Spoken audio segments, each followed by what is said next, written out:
সৌভাগ্যবশত আনা সময়মতো পাথরের ওপর লাফ দিয়ে নিজের প্রাণ বাঁচিয়েছিল।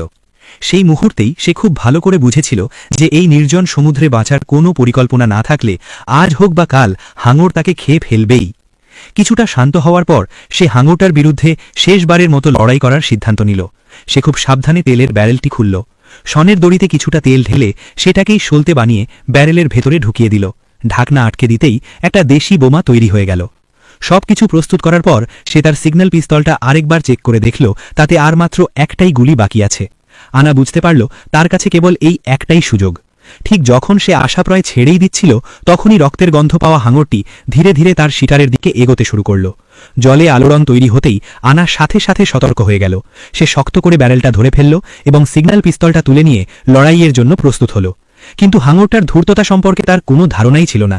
হাঙরটা পেছন থেকে আক্রমণ করার চেষ্টা করল, যার জন্য আনা একেবারেই প্রস্তুত ছিল না। হাঙরের সজোরে ধাক্কায় আনা ছিটকে সমুদ্রে গিয়ে পড়ল। প্রবল ভয় পাওয়া সত্ত্বেও সে এক সেকেন্ডও নষ্ট করল না এবং প্রাণ বাঁচাতে মরিয়া হয়ে পাথরের দিকে সাঁতরাতে লাগল।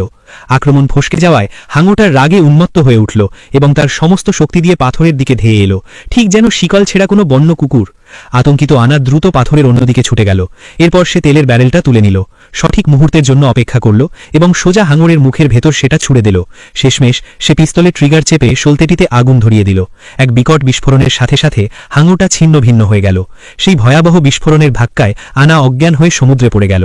কিন্তু ভাগ্যক্রমে কয়েক সেকেন্ড পর বরফের মতো ঠান্ডা জলের স্পর্শে তার জ্ঞান ফিরে এলো। ধীরে ধীরে যখন সে জলের ওপরে ভেসে উঠল তখন সে দেখল সমুদ্রের সেই ভয়ঙ্কর বিপদের অবশেষে অবসান ঘটেছে।